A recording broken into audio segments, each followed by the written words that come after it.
Assalamualaikum warahmatullahi wabarakatuh. Salam sejahtera untuk kita semuanya. Nah, jumpa lagi dengan saya bersama Psikologi Menjawab.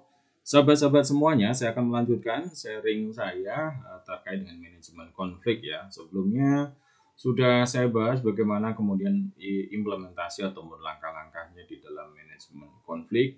Sebelum-sebelumnya lagi terkait dengan pembahasan konflik dan kekerasan, terus kemudian konflik di organisasi dan masih banyak lagi. Untuk sahabat-sahabat yang barangkali baru melihat channel ini, silahkan kepoin di playlist ya. Di sana ada playlist manajemen konflik, silahkan untuk dikepoin.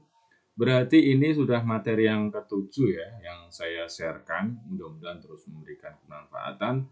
Bagi yang baru saja menyaksikan atau menemukan channel ini, silahkan support dengan mengklik subscribe ya. Terima kasih sudah subscribe dan juga like, comment, and share. Nah, sahabat-sahabat semuanya, saya akan lanjutkan pembahasan kepemimpinan dan manajemen konflik ya. Di sebelumnya di dalam implementasi sudah sedikit saya singgung bahwa salah satu cara untuk kemudian kita mengimplementasi manajemen konflik adalah kita perlu melakukan analisis ya, memetakan persoalan-persoalan yang ada. Dan tentu itu menjadi hal yang sangat penting, terutama di sini dilakukan oleh pemimpin ya. Dan sebelum ke sana, saya ingin membahas terkait apa sih sebenarnya bedanya antara pemimpin dan pimpinan. Nah, ini kadang kita istilahnya apa ya, biasa mendengar istilah ini tanpa kemudian kita mencermati maknanya. Nah, pimpinan sendiri itu merujuk pada posisi ya, sedangkan pemimpin itu lebih kepada kemampuan, keterampilan ya, kemampuan skill di dalam mengarahkan sumber daya yang ada untuk mencapai satu tujuan. Dan sehingga masing-masing orang itu mestinya dia memiliki skill kepemimpinan ataupun leadership ya. Sekalipun mungkin dia bukan pimpinan, sekalipun dia mungkin hanya staff, hanya bagian dari tim, dari anggota tim, tapi dia harus punya jiwa leadership ya, dan juga keterampilan ataupun kemampuan leadership.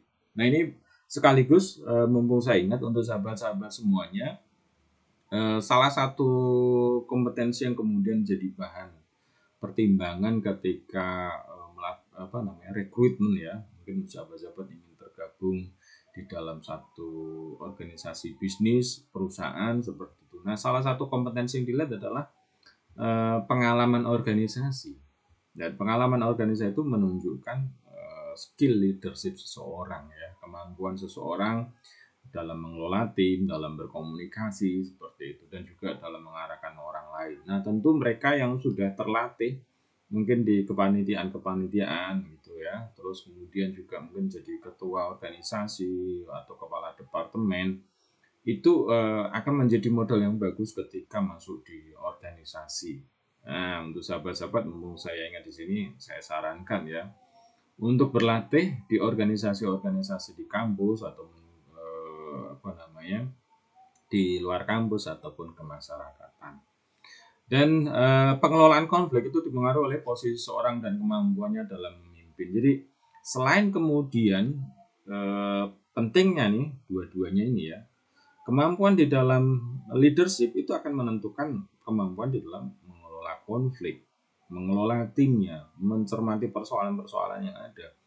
Dan posisi seseorang itu juga menentukan semacam wewenang dia di dalam mengelola konflik ya. Misalnya adalah bagaimana mengatasi konflik dengan kebijakan. Nah, itu butuh posisi.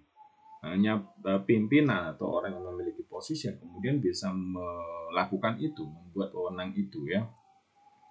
Dan untuk kemudian memahami persoalan itu harus memiliki skill leadership-nya. Jadi dua-duanya ini penting ya. Saya di sini tidak kemudian mengkontradiktifkan, tetapi mencoba untuk menjelaskan nih masing-masing apa sih sebenarnya yang disebut dengan pemimpin dan juga pimpinan itu apa sih.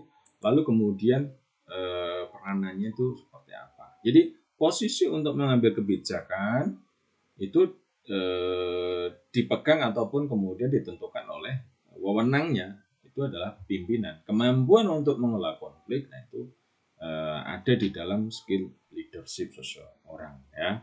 Tadi termasuk membuat perencanaan, terus kemudian komunikasi dengan berbagai pihak, ini kan keterampilan-keterampilan leadership ya. Nah, peran pemimpin, dan pemimpin itu memiliki peran yang luar biasa. Karena pokok bahasan kita di bagian ini adalah konflik dan kemudian pemimpin. Jadi peran pemimpin itu luar biasa. Mungkin sekian kali sudah saya ulang juga di bahasan-bahasan sebelumnya ya. Yaitu misalnya mencegah kemunculan konflik itu perlu untuk kemudian dicegah. Nah, itu kemampuan mengidentifikasi, kemampuan memahami, nah, itu penting ya. Mencegah konflik yang terjadi agar tidak membesar. Jadi sebelum terjadi konflik, mengidentifikasi persoalan yang kemudian rentan terjadi, mencegah agar kemudian kalau terjadi itu jangan sampai melebar, meluas, ya dampaknya kemudian membahayakan banyak pihak, itu terutama organisasi, dan kemudian mengatasi konflik yang terjadi dengan segera. Nah, sinilah sense-nya itu harus sense of crisis ya, sense kepekaan di dalam menangani krisis ataupun persoalan-persoalan yang harus selesaikan dengan cepat. Gitu. Meminimalisasi dampak dari konflik agar tidak merugikan.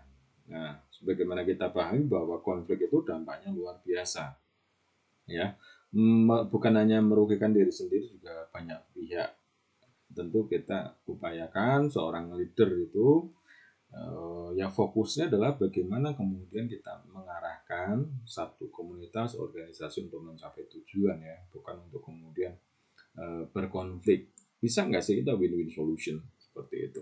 Nah, untuk mencapai itu perlu kompetensi-kompetensi yang kemudian harus dimiliki oleh seorang pemimpin. Nah, tanpa kompetensi ini juga akan jadi kendala tersendiri. Nah, kompetensinya apa? Kompetensi analisis yang bagus. Jadi kemampuan di dalam menganalisis.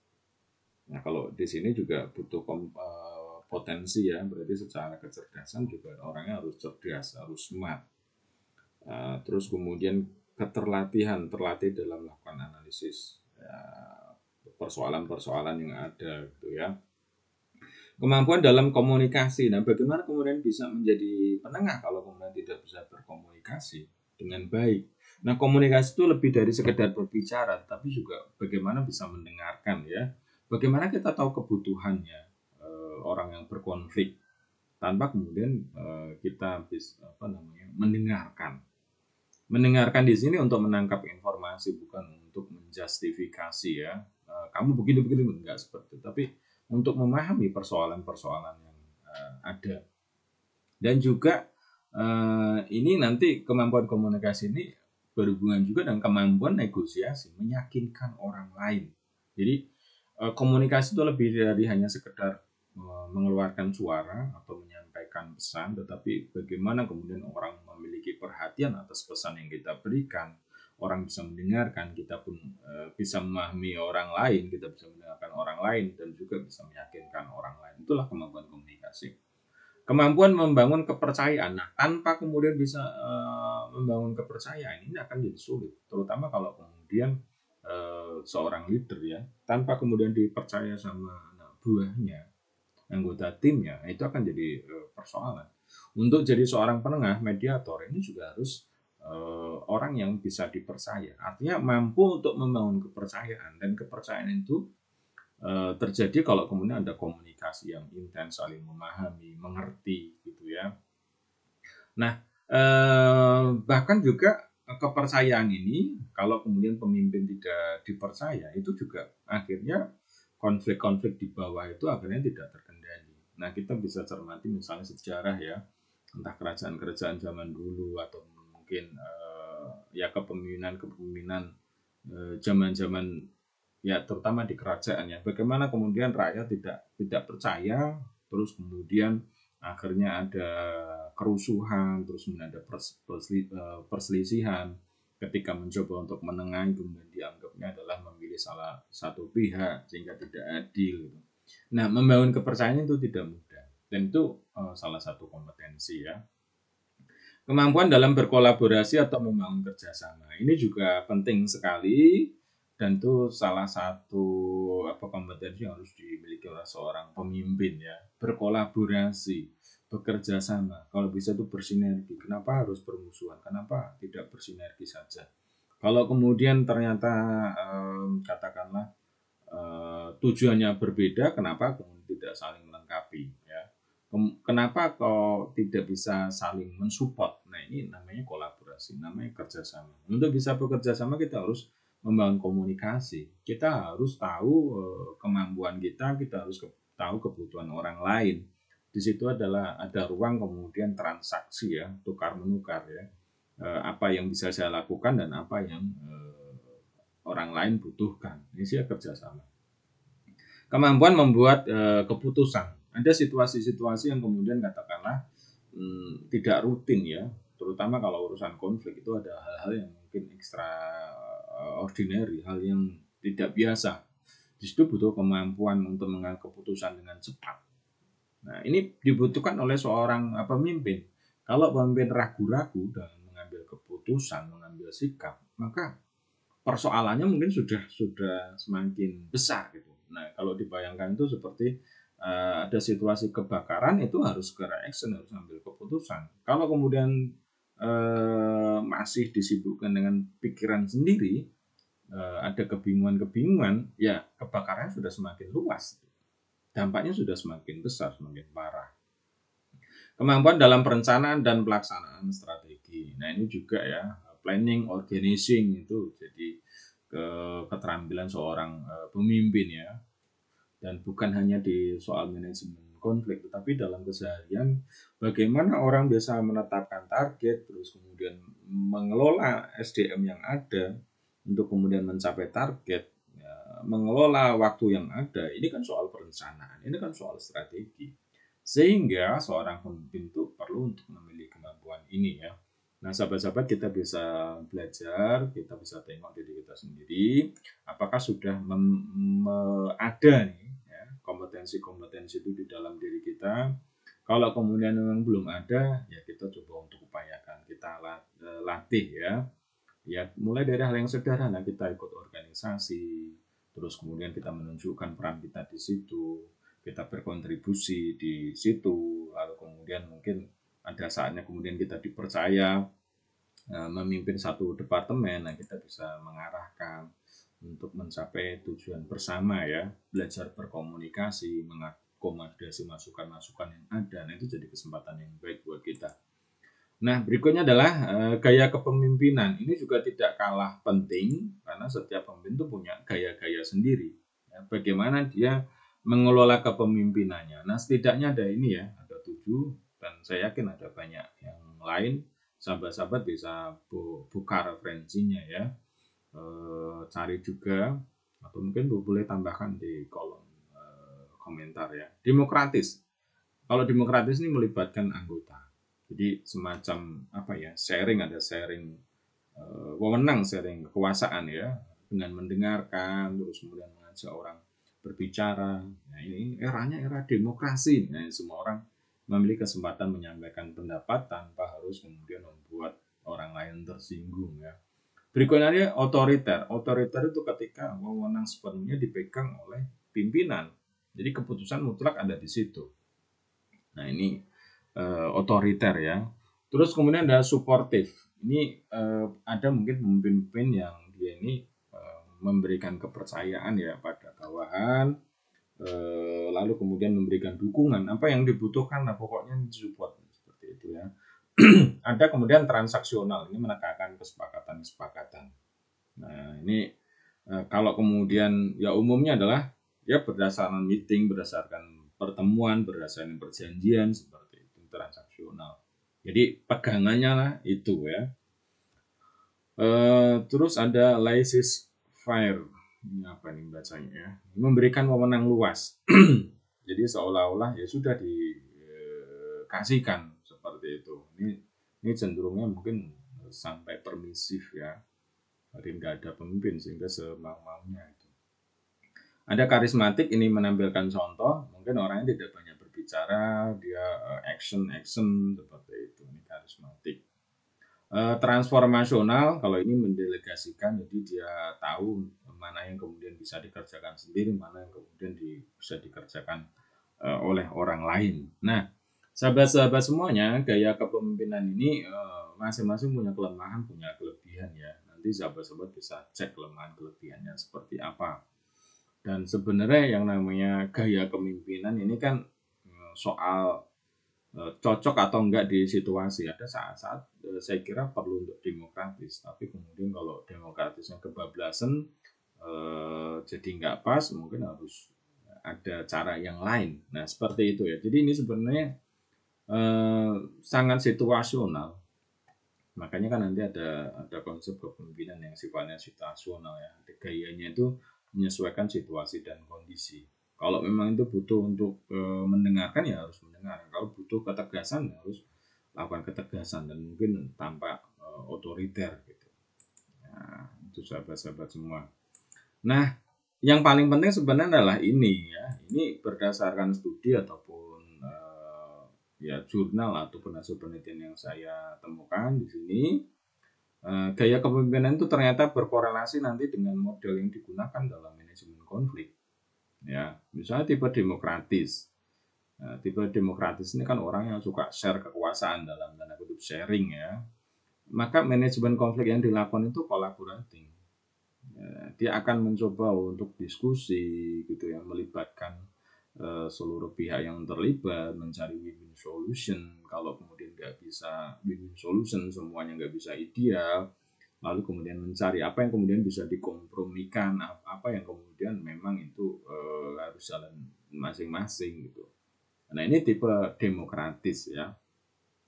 Nah berikutnya adalah tipe otoriter. Nah ini kalau ini diperkirakan akan melakukan upaya untuk win-lose solution. Jadi mungkin akan minim terlibat ya, keterlibatan ya. Ya kalau kemudian dia jadi pemimpin ya ini lihat konflik ya sudah, dia cermati lalu kemudian dia bertindak seperti itu tanpa kemudian mengajak bagian-bagian yang terlibat dalam konflik untuk berbicara.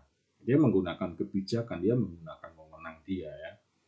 Nah, dilakukan dengan modal persaingan karena pandangan dia yang namanya otoriter. Kalau kemudian kita membayangkan kita jadi orang otoriter kan, kita pengennya kita yang menang kan dan orang lain yang kalah kan seperti itu. Jadi pandangannya adalah win-lose solution. Dan sebenarnya menarik sekali nih untuk diteliti ya sahabat-sahabat semuanya. Ketika saya membuat materi ini, saya coba untuk mencari jurnal-jurnal dan nggak banyak juga yang saya temukan, hanya beberapa ini dan mungkin juga butuh referensi-referensi yang lain gitu ya, sehingga bentuk-bentuknya seperti apa sehingga lebih kaya nih wawasan kita. Jadi saran untuk sahabat-sahabat yang menyimak materi ini bisa untuk kepoin ya penelitian-penelitian, bisa dilihat di Google Scholar ataupun di jurnal-jurnal terkait gaya kepemimpinan dan juga manajemen konflik. Nah, gaya kepemimpinan ini yang saya temukan gaya kepemimpinan yang transformasional ya. Kalau ini katakanlah mendorong anggota untuk memiliki cita-cita tinggi dan menjunjung nilai-nilai. Ini yang umumnya dilakukan oleh gaya kepemimpinan transformasional. Jadi dia mendorong kalau kemudian anggota timnya kinerjanya tidak bagus ataupun kemudian ada konflik, ya dikembalikan lagi, dibangkitkan lagi cita-citanya lebih tinggi, nilai-nilainya jadi disampaikan lagi. Nah tentu di sini memang komunikasi ya dengan edukasi. Nah ini yang dilakukan ternyata oleh gaya kepemimpinan transformasional. Nah studi menunjukkan ada trust anggota semakin kuat ketika kemudian seorang pemimpin mampu untuk menunjukkan ya, membawa semacam ya kita goalnya ini, kita nilainya ini, seterusnya menjadi bukan lagi INU, artinya lo gue bukan, tetapi kita bisa membawa kita ya, artinya cita-citanya terus menilai-nilainya, itu ternyata akan mampu memunculkan trust atau menguatkan trust ya, kepercayaan. Jadi kita tahu salah satu kompetensi seorang pemimpin adalah mampu membangun kepercayaan kan. Nah, ini barangkali salah satu kelebihan yang dimiliki oleh gaya kepemimpinan transformasional ya. dan mampu membuat efektivitas pengelolaan organisasi. Nah, di sini kemudian dampaknya adalah organisasi itu jadi lebih oke pengelolaannya, karena memang masing-masing kemudian sadar ya targetnya, tujuannya, cita-cita bersamanya, value-nya, yang kemudian membuat masing-masing saling memahami. Nah, ini terkait sama gaya kepemimpinan transformasional. Sekali lagi, saya kira masih banyak riset-riset yang perlu untuk sahabat-sahabat gali ya. Ini hanya beberapa yang saya temukan dan saya kira masih banyak. Atau kalau misalnya memang belum ada, kayaknya menarik juga untuk digali ya teman-teman. Nah, demikian terkait dengan kepemimpinan dan manajemen konflik. Pada prinsipnya sangat penting sekali nih peran seorang pemimpin ya di dalam mengelola konflik ya, dan juga seorang pemimpin itu harus memiliki kapasitas ya, kompetensi yang kemudian mendukung agar tercapai pengelolaan konflik yang bagus ataupun yang tepat. Kenapa perlu dikelola? Karena seorang leader itu kan dia mengarahkan anggotanya untuk bisa optimal bekerja yang mencapai tujuan.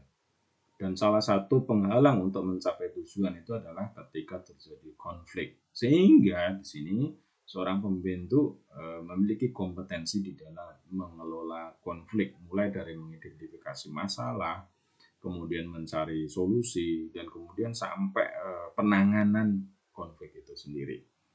Oke, sahabat-sahabat semua, demikian sharing dari saya ini di bagian yang ketujuh ya.